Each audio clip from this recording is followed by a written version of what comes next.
Ever get that feeling like there's more to what we see? Yeah. Especially with these huge events that we have no control over, Yeah. Like, what's the real story? Yeah, definitely.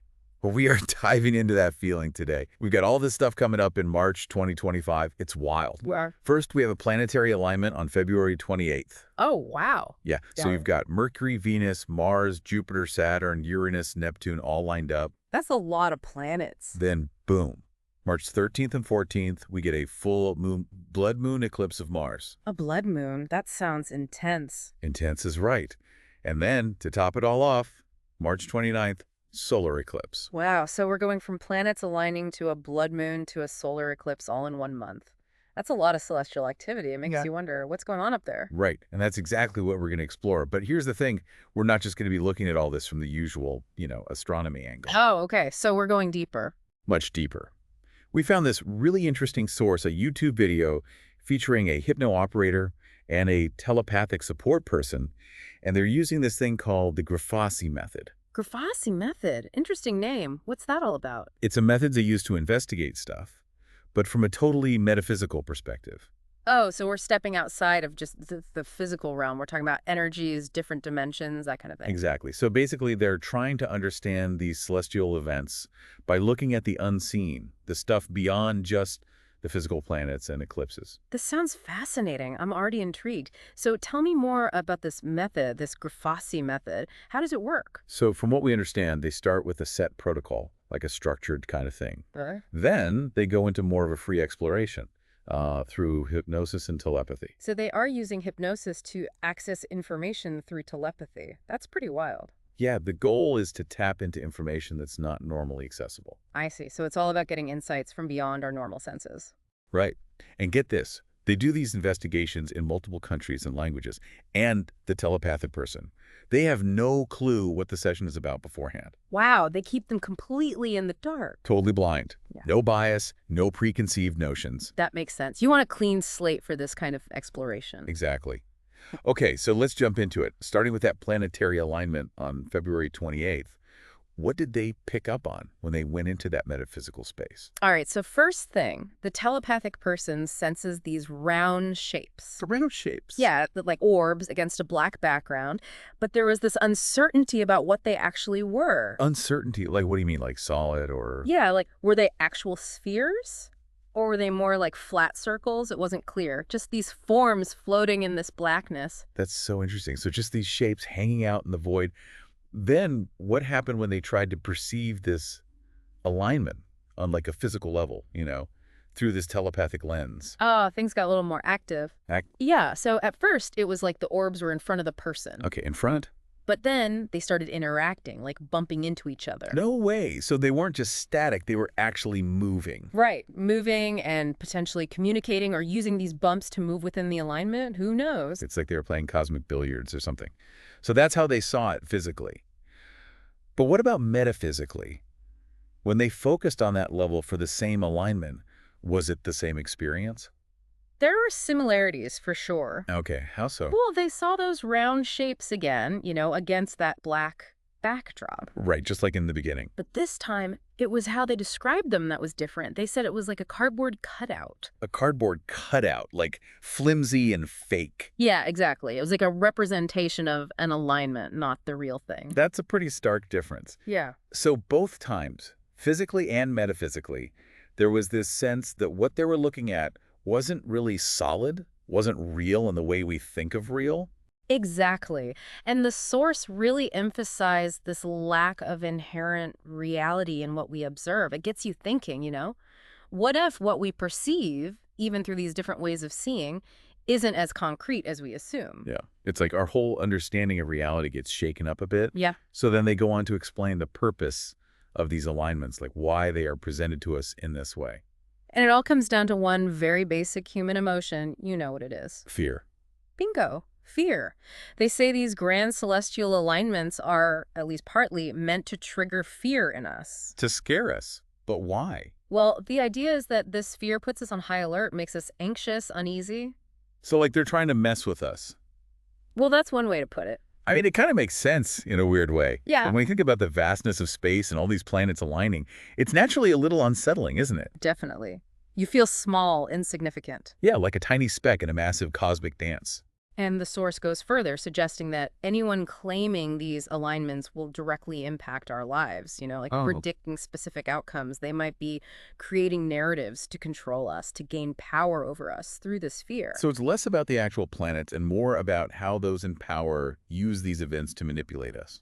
Precisely. It's all about the stories we create, or the stories others create for us around these events. That's deep. So it's not really the planets themselves, but our reactions to them, the fear that creates the real impact. That's the theory. Wow. Okay. So much to unpack there. Let's move on to the next big event. The blood moon eclipse of Mars, happening on the 13th and 14th. Even the name itself is kind of ominous. Blood moon. Yeah. What did they see when they tuned into that? Well, this is where it gets even more interesting. Okay, I'm listening. Unlike the planetary alignment with the blood moon eclipse, there was a complete lack of sensation initially. Nothing. Really? Nothing at all? Nope.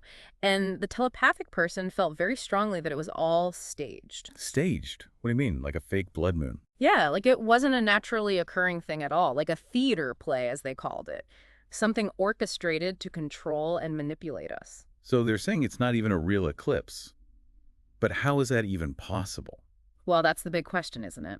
The source suggests it's a way for certain forces to maintain power over us. They feed us these stories about blood moons, and we buy into them, letting them shape our beliefs and expectations. So it's not just about interpreting a real event. They're saying the event itself is manufactured. Right, an illusion, a cosmic special effect, if you will. Mind-blowing. And when they looked at this manufactured blood moon metaphysically, what was it like? Totally empty, fake, like literally cardboard discs you'd use for a stage production. So it's all for show. No substance behind it. Exactly.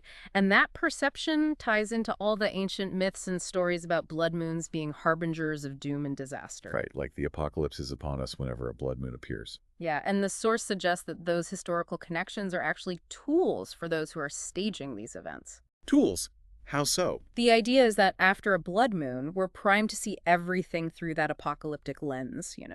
Oh, I see. So we start attributing all sorts of unrelated things to the blood moon, like natural disasters or societal problems. Right, like it's the blood moon's fault, not our own actions and choices. So it's a convenient scapegoat, a way to deflect responsibility. But what's actually going on down here during these blood moons, according to the source?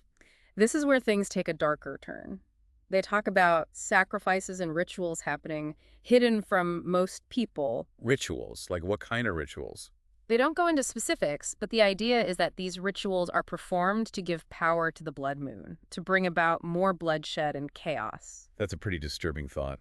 And what was the energy like around these rituals when they tuned in? Intensely negative. They picked up on horror, screams, the fear of the victims. It's giving very dark, sinister vibes. Yeah. And on the flip side, those conducting the rituals, they felt this surge of power, this delight in what they were doing. So it's like this twisted exchange of energy fueling the blood moon with negative vibes. That's their take on it. And they even connect this back to why it's called a blood moon. So it's more than just the color. They suggest that the terror and bloodshed from these rituals actually imbue the moon with this blood energy, like it's weeping blood, absorbing all that negativity. So it's literally taking on the energy of the blood spills. That's how they see it. And since the power from these rituals is temporary, they have to keep doing them to maintain that energy. Makes you wonder who's behind all of this. Are we talking secret societies, cults? The source gets even weirder here. Weirder how? They say it's not just humans involved, or at least not humans as we understand them. What do you mean? They describe some participants as looking human but not being truly human. And then there are these reptilian or crocodile-like beings. Hold on, reptilian beings? Are you serious? Yep, they're explicitly mentioned. And the actual humans in these scenarios are always the victims. So we've got reptilian overlords orchestrating these blood moon rituals. That's what the source claims. And they say this isn't new, it's been going on for a very long time. They even mention a genuine blood moon that happened naturally ages ago, which these negative entities saw and then decided to copy. Yeah, like they got inspired by the real thing and then figured out how to fake it for their own purposes. Fascinating. And what did they see when they looked back at that original blood moon? Ancient battles, tons of bloodshed, humans fighting with centaurs and minotaurs, really brutal stuff. So even the real blood moon was connected to violence and death.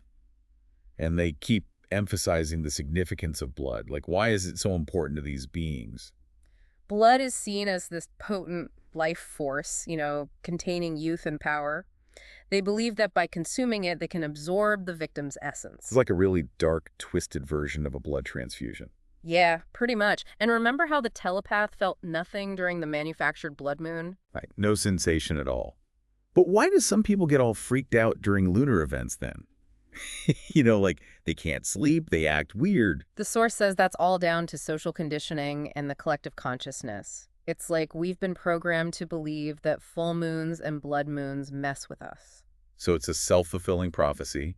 We believe it, so it becomes real for us. Exactly. And it's not the moon itself causing it, but our own beliefs and expectations. So we're basically freaking ourselves out. Pretty much. But they also suggest that some people, those who are more sensitive, can actually pick up on the negative energy from those rituals happening during the blood moon. So it's not the moon itself, but what's happening because of the moon. Right. It's the energy from those rituals that they're tapping into, even if they don't realize it. And what about those who just try to ignore any bad feelings they might have, like they take a sleeping pill or something? The source says they're missing the point. They're suppressing the symptoms without addressing the root cause, which is that connection to the ritualistic energies. So it's like they're putting a Band-Aid on a much deeper wound. Exactly. And because humanity is in such a low energetic state overall, we're easy prey for these negative entities. Wait, what do they mean by low energetic state? They're basically saying that our current way of life, all the stress and negativity we're surrounded by, it's drained us. So we're like sitting ducks. Pretty much. We're easy to manipulate and control because we're not vibrating at a high frequency. That's a pretty bleak outlook. It is. And the blood moon rituals are just one way they keep us in that low state. It's a vicious cycle. They create the blood moon, we freak out and feel bad, and that negative energy feeds them, making it easier to control us. It's like a cosmic energy drain. Wow, okay. So much to process. Let's move on to the final event, the solar eclipse on the 29th. What do they see with that one? This one was all about fear, straight up. Fear from the eclipse itself. Not just the eclipse itself, but the effect it had on nature. They saw animals getting really scared, especially in the wild. Why Because it disrupts their natural rhythms. The sudden darkness, it throws them off balance. Makes sense. It's like their world is suddenly turned upside down. Yeah, and they also saw indigenous cultures, the ones who are still closely connected to nature. They were also uneasy. But what about city folk? They were mostly oblivious. Oblivious? Why? The source suggests it's because city dwellers are so disconnected from nature. Like they're living in a bubble. Exactly. They're more likely to see the eclipse as a cool event, something to take pictures of. They don't feel that primal fear. Right, because they're not in tune with the natural world anymore.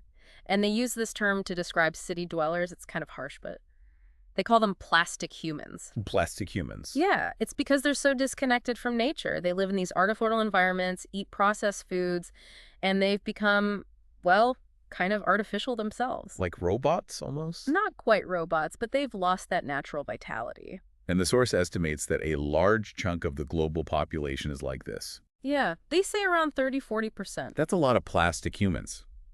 Okay, so back to the solar eclipse. They claim it's not a natural event either. Nope, they say this one is intentionally created. Intentionally created. Why, who? They point the finger at reptilian beings again, but this time they've got help from a higher up. A higher up, you mean? They literally name Satan. Hold on, Satan. Like the devil. Yep. They describe him as this massive black being covered in blood, very imposing figure. So Satan is in on this too. And how do they explain the eclipse actually happening? Like, how does that work? They describe it as a conscious decision to create the eclipse, and then boom, it happens. They even use this metaphor of a giant lizard holding the sun, blocking out its light. So they're literally manipulating the sun. That's their claim. And the reason they need this particular eclipse, according to the source, is because of the state of humanity. Yeah. They're saying that because we're so divided, lacking purpose, we're easy to manipulate. The eclipse is supposed to make us even more lost and confused. So it's like they're taking advantage of our weaknesses. Exactly. And then after the eclipse, there's supposed to be this temporary feeling of relief, like the pressure's off. But it's not real relief, right? No, it's just because the intense negative energy from the eclipse has passed. It's like feeling better after a really bad headache. So it's temporary reprieve. Yeah. And they talk about an alternative timeline. What if people knew that these events were manufactured? They say it would make a huge difference. Humans would be less affected, more connected to nature, and harder to manipulate. So knowledge is power in this case. Absolutely. And this awareness would really upset Satan, who apparently prefers worlds where it's easier to mess with people. So they might even give up on us if we become too aware. That's what the source suggests. It's like we become too much trouble for them. Wow, interesting. And then they circle back to the planetary alignment, offering a more technical perspective. Right. They reaffirm that both the physical and metaphysical views of the alignment are essentially fake, like those cardboard cutouts. It's a pattern they've seen with past alignments, too. So it's all smoke and mirrors, designed to scare us. Yep. And they emphasize that this same tactic, using fear to control us, is used everywhere, not just with celestial events. So it's like a universal strategy. Exactly. They give the example of being swallowed by waves, how people are terrified of that. But who can really say if it happens or not? Right. It's hard to prove or disprove. Yeah. So how do we combat this manipulation, this fear-mongering? Critical thinking is key.